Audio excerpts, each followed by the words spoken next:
यतिराजाय विवेकानन्दसूरये सच्चित्सुखस्वरूपाय स्वामिने तापहारिणे। পূজনীয় স্বামী অবচেতনানন্দজির লেখা স্বামীজির পদপ্রান্তে গ্রন্থ থেকে পাঠ, পৃষ্ঠা সংখ্যা 243, স্বামী আত্মানন্দ। শ্রী শ্রী মায়ের করুণা ও আশীর্বাদ তাহার এই প্রিয় সন্তানের আধ্যাত্মিক জীবনে কত দূর অনুরণন তুলিত তাহা সাধারণ লেখনীতে ব্যক্ত করা সম্ভব নহে। তথাপি দুই একটি ঘটনার উল্লেখ না করিয়াও পারা যায় না।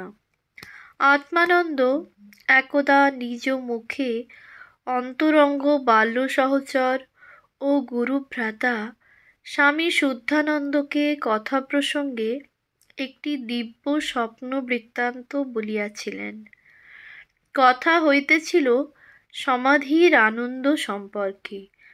আত্মানন্দ বলিতেছেন, তেমন আনন্দ নাকি একবার একটি আশ্চর্য সুস্বপ্নে তিনি বোধ করিয়াছিলেন, আর সেই আনন্দ স্মৃতি তাহাকে অধ্যাত্মপথে প্রচুর প্রেরণা ও উদ্দীপনা দিয়া থাকে। তিনি একদিন তন্দ্রার আবেগে বোধ করিয়াছিলেন যেন শ্রী শ্রী মায়ের ক্রোড়ে তিনি শিশুর ন্যায় নিশ্চিন্তে ও নির্ভয়ে বসিয়া অনন্ত উত্তাল তরঙ্গক্ষুব্ধ সমুদ্রের উপর দিয়া ভাসিয়া চলিয়াছেন। প্রচণ্ড উর্মিবেগ মাতৃ অঙ্কে আসীন শিশু শুকুলকে আদৌ চঞ্চল করিতে পারিতেছে না। এক অনির্বচনীয় আনন্দে সে বিভোর। দেখিতে দেখিতে আত্মানন্দের বাহ্য সংজ্ঞা একেবারে লুপ্ত হইয়া গিয়াছিল। দীর্ঘ সময় এইভাবেই কাটিয়াছিল। ক্রমে আবার স্পষ্ট অনুভব করিলেন যেন স্নেহময়ী মায়ের ক্রোড়ে তিনি নৃত্যচপল শিশুমাত্র। স্বামী শুদ্ধানন্দজির একটি পত্রের উদ্ধৃতি। One day he narrated to me a dream that he had seen, perhaps some years ago.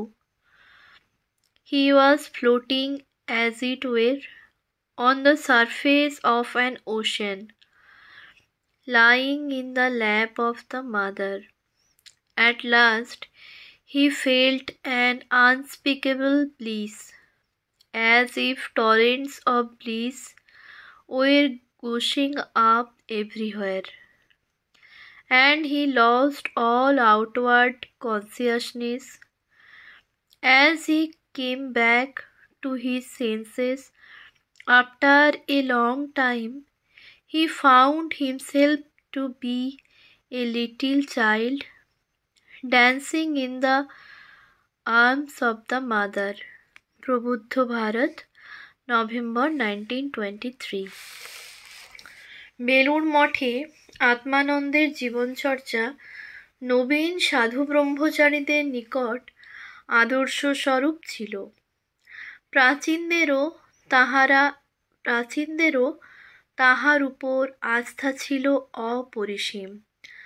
নবাগত কয়েকটি যুবক ব্রহ্মচারী একদিন বসিয়া গল্পগুজব করিতেছে, এমন সময় স্বামী প্রেমানন্দ তথায় উপস্থিত হইয়া তাহাদিগকে সস্নেহে তিরস্কার করিয়া বলিয়াছিলেন, তোরা মঠে যখন এসেছিস তখন শুকুল মশায়ের সঙ্গে ওঠা বসা কর, কথাবার্তা বল, তাঁর কাছে ত্যাগ তপস্যা শেখ, তোদের কল্যাণ হবে, বৃথা সময় নষ্ট করিস নি।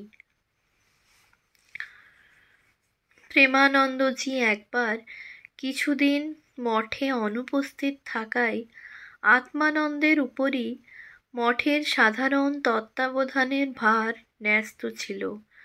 সাধু জীবনের লক্ষ্য ও রীতিনীতি সম্পর্কে তিনি এতখানি সজাগ ছিলেন যে এ বিষয়ে কাহারও সামান্য ত্রুটি বিচ্যুতিও তাহার দৃষ্টি এড়াইতে পারিত না। কেহ একবার মঠে সাধুদের বাসগৃহের ভিতরে লইয়া গিয়া আগন্তুক জন কয়েক মহিলা ভক্তকে বসিতে দিয়াছিলেন। তাহাতে শুকুল মহারাজ অত্যন্ত বিরক্তি প্রকাশ করিয়া বলিয়াছিলেন, তুমি আজ একটি খুব গর্হিত কাজ করলে, মঠের একটি নিয়ম ভাঙলে। সাধুদের থাকিবার ঘরে স্ত্রীলোকের আসা যাওয়া সন্ন্যাসীদের মঠে নিয়ম বিরুদ্ধ। মঠে শ্রী শ্রী ঠাকুরের পূজার প্রতি তাহার তীক্ষ্ণ দৃষ্টি ছিল। দীর্ঘকাল ঠাকুরের নিত্য পূজাদি অত্যন্ত নিষ্ঠার সহিত তিনি নিজেই করিয়াছেন। তাহার ভাব উদ্দীপক সেবা পূজা অপরের মনেও আবেগের সঞ্চার করিত। স্বয়ং স্বামী প্রেমানন্দজি তাহাকে পূজাদি শিক্ষা প্রদান করেন এবং পূজকের আসনে বসাইয়াছিলেন। ভক্তিবিনত আত্মানন্দকে তাহার সুনিপুণ ঠাকুর সেবার জন্য কেহ প্রশংসা করিলে তৎক্ষণাৎ বলিতেন, আমি কি আর ঠাকুরের পূজা করতে পারি? ঠাকুরের এক পার্ষদ আমার হাত ধরে পুজোয় বসিয়ে দেন, তাই করছি। ঠাকুরের পূজা করা খুব শক্ত। তাহার চক্ষে ঠাকুরের প্রতিকৃতি বা বিগ্রহ কতখানি প্রত্যক্ষ ছিল, তাহার ভাবদৃষ্টি কি দূরপ্রসারী ছিল, উহার নিদর্শনস্বরূপ উল্লেখযোগ্য যে যে সাধু বা ব্রহ্মচারী বেলুর মঠে ঠাকুরের পূজা করিতেন, তাহাকে পায়ে হাত দিয়া প্রণাম করিতে তিনি দিতেন না। ঐরূপ কেহ প্রণাম করিতে ইচ্ছা করিলে আত্মানন্দ বলিতেন, কত ভাগ্যবান তোমরা, ঠাকুর সেবার অধিকার লাভ করেছ। যে হাত দিয়ে সাক্ষাৎ ভগবানের পূজা সেবা করো, সে হাত দিয়ে কি আর মানুষের পায়ে লাগাতে আছে? যে হাত দিয়ে সাক্ষাৎ ভগবানের পূজা সেবা করো, সে হাত কি আর মানুষের পায়ে লাগাতে আছে? না না, তা কখনোই উচিত নয়। আবার একথা তাহাকে প্রায় বলিতে শোনা যাইত, শ্রী শ্রী ঠাকুর, মা ও স্বামীজি এরাই ভগবান, এদের কাছে কাতর হয়ে প্রার্থনা করবে। মঠের বিশেষ পূজাদিতে তিনি পূজক এবং স্বামী শুদ্ধানন্দ তন্ত্রধারক। এমনটি দেখিবার সৌভাগ্য অনেকেরই বহুবার হয়েছে। ইহাদের নিরভিমান সাধুজীবন ও সুবিনীত আচরণ বিশেষ লক্ষণীয় বিষয়। এই পূজা প্রসঙ্গেই উহার প্রকৃষ্ট উদাহরণ স্মরণীয়। স্বামী শুদ্ধানন্দ যেখানে তন্ত্রধারক আর স্বামী আত্মানন্দ যেখানে পূজক, এই হেন দুর্লভ সংযোগকেও সুরসিক আত্মানন্দ বলিতেছেন, আমরা আর কি পূজা করব, পূজক ল্যাংড়া আর তন্ত্রধারক কানা। শশী মহারাজ বা বাবুরাম মহারাজ যখন পূজা করতেন, তখন পূজা কি জমত। যারা দেখত তাদেরও ভক্তি বৃদ্ধি হতো। আহা, এমন পূজা দেখলেও কল্যাণ। শ্রী রামকৃষ্ণ পার্ষদগণের প্রতিও কি গভীর শ্রদ্ধা তাহার বাক্যে ও আচরণে ফুটিয়া উঠিত। তাহাদের প্রসঙ্গে তিনি সঙ্ঘের নবাগতদের বলিতেন, তারা ঠাকুরের সন্তানেরা ঠাকুরের অঙ্গ প্রত্যঙ্গ স্বরূপ। স্বামীজির গ্রন্থাবলী নিয়মিত নিত্য পাঠ ও আলোচনা ছিল আত্মানন্দের অতি প্রিয় অভ্যাস। তিনি যেখানেই থাকুন এই অভ্যাসের ব্যতিক্রম কদাচিৎ দেখা গিয়াছে। স্বামীজির পুস্তকাদি পাঠ তাহার কাছে শাস্ত্রচর্চার অন্তর্ভুক্ত ছিল। শোনা যায় তিনি স্বয়ং নাকি 24 বার স্বামীজির সম্পূর্ণ রচনাবলী পাঠ করিয়াছিলেন। আবার এই পাঠ অর্থ শুধু পড়া নহে, স্বামীজির এক একটি বাণীকে তিনি মন্ত্রজ্ঞান করিয়া উহার উপর গভীর মনন করিয়াছেন, দিনের পর দিন ধ্যান করিয়াছেন। বেলুড় মঠে অবস্থানকালে সাধু ব্রহ্মচারীদের লইয়া তিনি স্বামীজির গ্রন্থাবলী অধ্যাপনা করিতেন।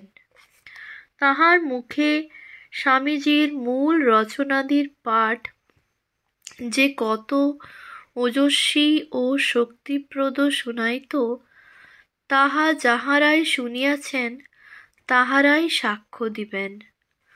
আত্মানন্দের ইংরাজি উচ্চারণ ও সুস্পষ্ট পাঠ এক আশ্চর্য আকর্ষণীয় বস্তু ছিল।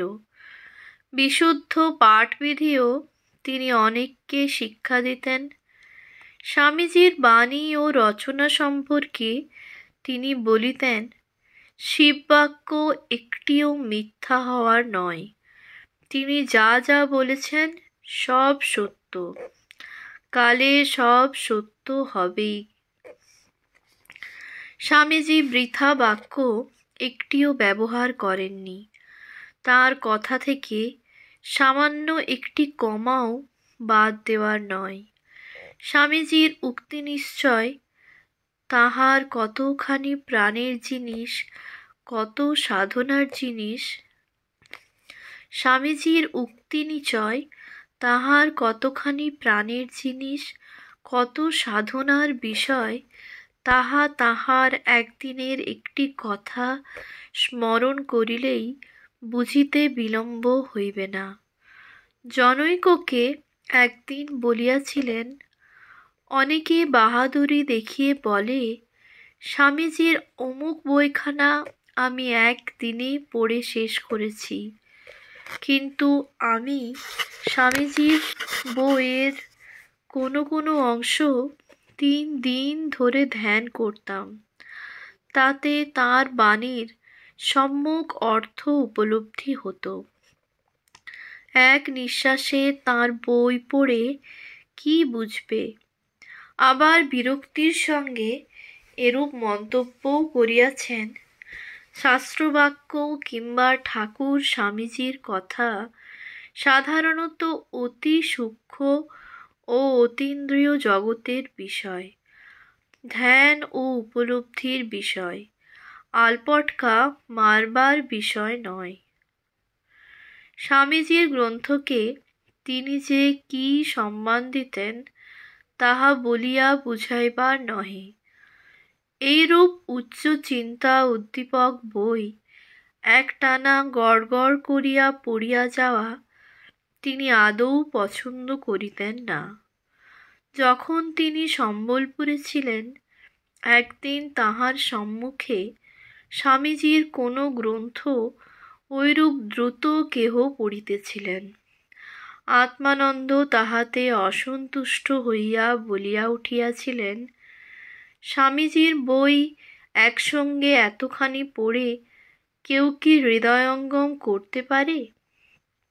আমি তো অনেক সময়ে তাঁর একটি মাত্র বাক্যের ভাব বুঝবার জন্য 15 দিন ধরে চিন্তা করেছি।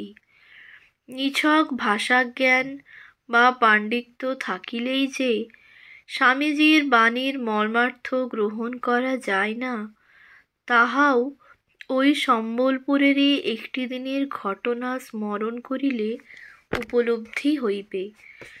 সাধারণত জিজ্ঞাসু ভক্তদের মধ্যেই কেহ তাহার কাছে স্বামীজির গ্রন্থাদি পাঠ করিতেন। উচ্চশিক্ষিত একজন স্থানীয় ভদ্রলোক তাহার নিকট নূতন যাতায়াত করিতেছেন। একদিন তিনি আত্মানন্দের কাছে বসিয়া স্বামীজির গ্রন্থ পাঠ করিয়া শুনাইয়াছিলেন। নবাগত পাঠকের ইংরাজি পাঠ সত্যই খুব প্রশংসনীয় ছিল, কিন্তু ভাবের দিকে তাহার তত নজর ছিল না। পাঠ শেষে দেখা গেল আত্মানন্দ একটু গভীর। পাঠক ভদ্রলোকটি চলিয়া গেলে উপস্থিত জনৈক ভক্তকে উদ্দেশ করিয়া তিনি ক্ষোভের সহিত বলিয়াছিলেন, অমুক বাবু আজকের পাঠটাই নষ্ট করে দিয়েছেন। আপনি আগেই এসে আসনে বসে পাঠ আরম্ভ করে দেবেন। ঠাকুর স্বামীজির ভাব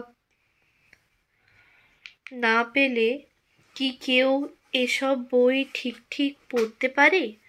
শুধু কতকগুলো পাশ করলে আর ইংরাজি জানলে কি হবে? আসল হচ্ছে ভাব। যুগাচার্য স্বামীজি এবং তাহার বাণী সম্পর্কে আত্মানন্দের শ্রদ্ধা, বিশ্বাস, হৃদয় আবেগ তাহার জীবন আলোচনা করিলে বহুভাবে আমাদের দৃষ্টি আকর্ষণ করে। এই প্রসঙ্গে ঘটনার পর ঘটনা উল্লেখ করা যাইতে পারে। কথামৃত পাঠ অপেক্ষাও স্বামীজির বাণী পাঠ করিতে তিনি এত বেশি জোর দিয়া থাকেন কেন, এরূপ সন্দেহ অনেকেরই মনে জাগিতে পারে। একটি মাত্র প্রসঙ্গ উল্লেখ করিলেই ইহারও উত্তর পাঠকের মিলিবে। একদা জনৈক ভক্তকে আত্মানন্দ জিজ্ঞাসা করিয়াছেন, অফিসের ও সংসারের কাজকর্ম ছাড়া আপনার অন্য সময় কিভাবে কাটে? ভক্তটি সবিনয় উত্তর দিয়াছিলেন, একটু একটু কথামৃত পাঠ করি। তিনি পুনরায় প্রশ্ন করেন, স্বামীজির বই পড়েছেন কিছু? না জবাব শুনিয়া উত্তেজিত হইয়া আত্মানন্দ বলিয়াছিলেন, স্বামীজির বই না পড়ে এবং তাঁর ভাবকে হৃদয়ঙ্গম না করে কথামৃত পাঠ করলে কি বুঝবেন? কথামৃত নবযুগের বেদ, আর স্বামীজির রচনাবলী সেই বেদেরই ভাষ্য। ভাষ্য না পড়লে বেদ বোঝা যায় না। কাজেই স্বামীজির ভাষ্য ধরে কথামৃত পাঠ করলে তবে ওই বেদের ভাবার্থ হৃদগত হবে। সম্বলপুরের একটি স্মৃতিচিত্র এখানে স্মরণযোগ্য। কথামৃত পাঠ চলিতেছে। আত্মানন্দ তন্ময় হইয়া অনন্য মনে সেই পাঠ শুনিতেছেন। পাঠ শেষ হইয়া গেলেও বেশ কিছুক্ষণ মৌন থাকিয়া পরে ধীরে ধীরে বলিলেন, কথামৃতয়ে লিখিত ঠাকুরের কথা তাঁরাই ধারণা করতে পারেন যাদের পরমহংস অবস্থা হয়েছে। তার কথা জীবনে প্রতিফলিত করতে মুমুক্ষুরাই পারেন। কথামৃত পাঠ শুনতে শুনতে অনেকে বলেন, ঠাকুর এটা বেশ বলেছেন, আহা কি প্রাণের কথা এসব। কিন্তু তাঁর উপদেশ জীবনে পালন করতে পারেন এমন লোক কোথায়? দেখো, তোমাদের ঠিক বলছি, ঠাকুরের উপদেশ বুঝতে হলে স্বামীজির জীবনী ও বাণী পড়া, সাধু সঙ্গ করা এবং সাধন ভজন করা একান্ত আবশ্যক। ঠাকুরকে বুঝতে হলে আগে স্বামীজিকে বুঝতে হবে। আধুনিক মানুষের ধর্মজীবন গঠনের মূল সূত্রগুলি স্বামীজির গ্রন্থাবলীতে রয়েছে।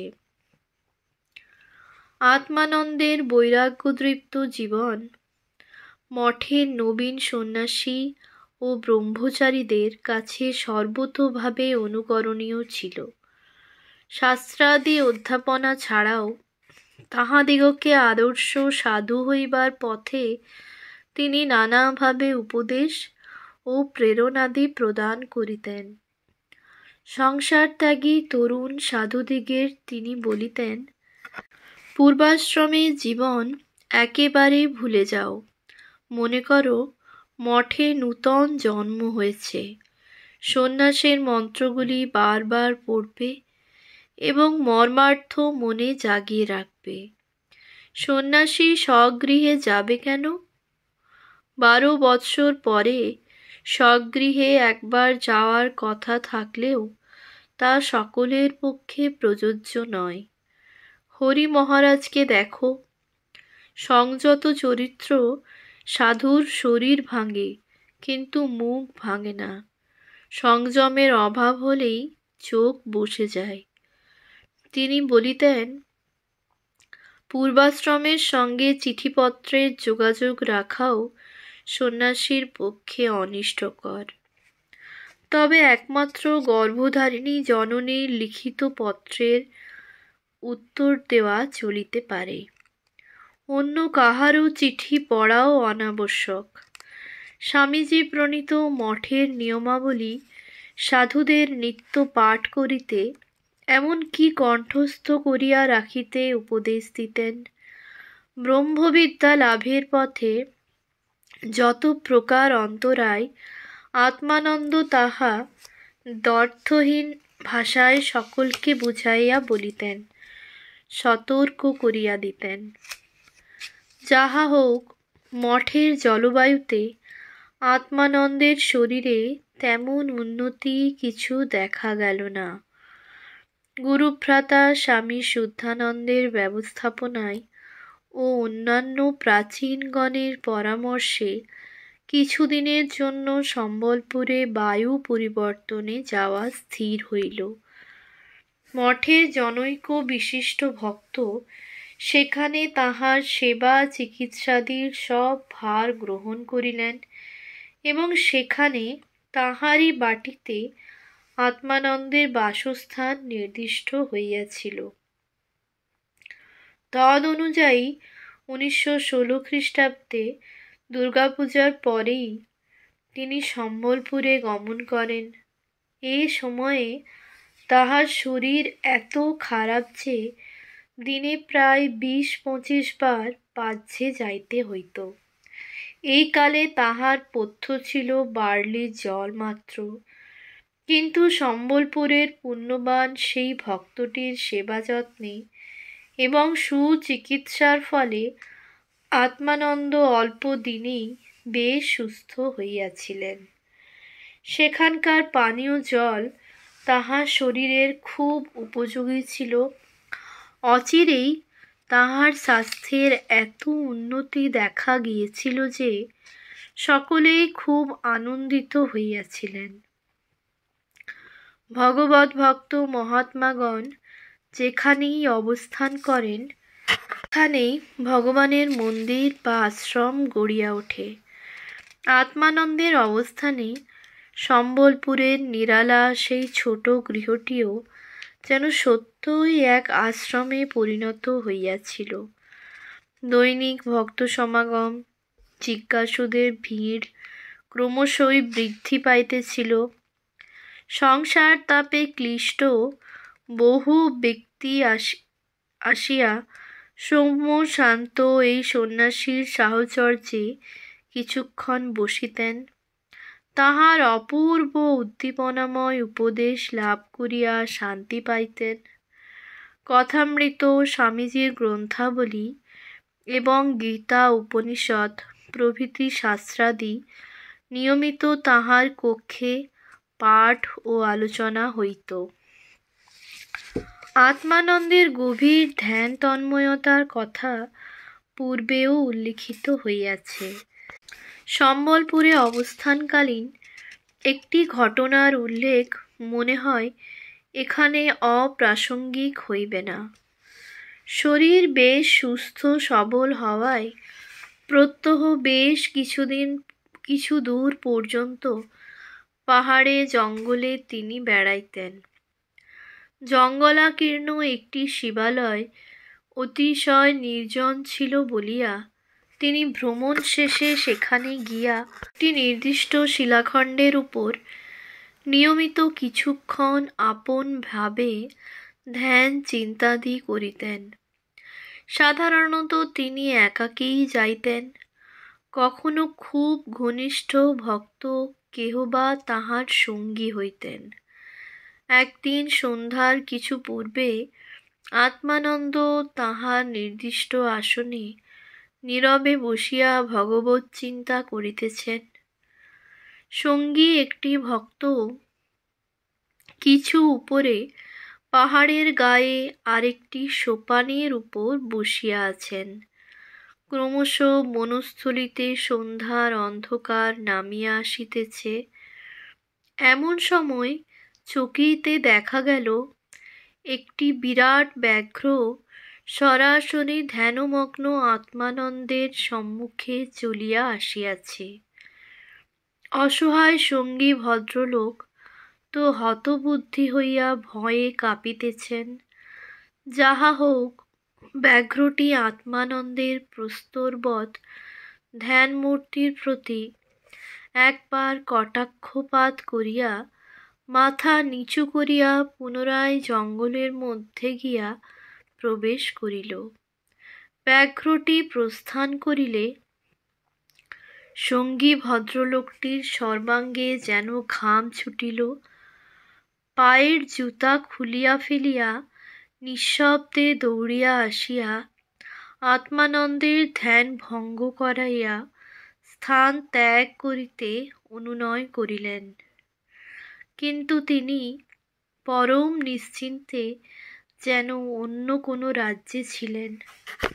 ভদ্রলোকটির কথায় অনেকক্ষণ পর্যন্ত কোনো সাড়াই দেন নাই। স্বামী আত্মানন্দের সরল অনাড়ম্বর ও মধুর চরিত্রে সম্বলপুরের ভক্তগণ মুগ্ধ হইতে থাকিলেন। তাঁহার শান্ত ব্যক্তিত্বে ও প্রভাবে আকৃষ্ট হইয়া সেখানে একটি স্থায়ী মঠ বা আশ্রমের প্রতিষ্ঠার উদ্যোগও তাহারা তখন করিয়াছিলেন। যদিও নানা কারণে শেষ পর্যন্ত উহা আর বাস্তবে পরিণত হয় নাই। আত্মানন্দের জীবনস্পর্শে সম্বলপুরবাসী অসংখ্য ভক্তের হৃদয়ে যেন শান্তি, আনন্দ ও ভগবদ্ভাবের বীজ উপ্ত হইয়াছে। তেমনি বিপদগামী বহু ব্যক্তির চরিত্রপথ পরিবর্তিত হইয়া সৎ ও কল্যাণের দিকে ফিরিয়াছে। শ্রী শ্রী ঠাকুরের বরিষ্ঠ পার্ষদগণ এই কারণেই তাহাকে এত গৌরব প্রদান করিতেন। আত্মানন্দকে স্বগৃহে রাখিয়া যে ভাগ্যবান ভক্ত তাহার সেবাদির ভার লইয়াছিলেন, তিনি একবার কলিকাতায় শ্রীমৎ স্বামী প্রেমানন্দের দর্শনে গিয়াছিলেন। প্রেমানন্দজি তখন বলরাম মন্দিরে অত্যন্ত অসুস্থ। সম্ভবত ইহা তাহার মহাসমাধির কয়েকদিন পূর্বের কথা। আগন্তুক ভক্তটি প্রেমানন্দজির বিশেষ স্নেহের পাত্র। প্রাথমিক কুশল প্রশ্নাদির পরে আত্মানন্দের প্রসঙ্গ উঠিল। প্রেমানন্দ মহারাজ ভক্তটিকে বলিলেন, শুকুল মশাই কেমন আছেন? তাকে আমার প্রণাম দিও। মহাপ্রস্থান যাত্রী মহাপুরুষের এই বার্তা যখন সম্বলপুরে আত্মানন্দের নিকট পৌঁছিয়াছিল, তখন তাহার মুখমণ্ডলে যে দিব্য রেখাশ্রেণী ফুটিয়া উঠিয়াছিল, তাহা বুঝিবার শক্তি আমাদের নাই। আত্মানন্দ সজল চক্ষে দুই হাত জোড় করিয়া কপালে ঠেকাইয়া পূজ্যপাদ বাবুরাম মহারাজের উদ্দেশ্যে প্রণাম করিয়াছিলেন, আর আবেগজড়িত কণ্ঠে বলিয়াছিলেন, জয় প্রভু, জয় মা, জয় গুরুদেব। ওম শান্তি শান্তি শান্তি। হরি ওম তৎসৎ। শ্রীরামকৃষ্ণার্পণমস্তু।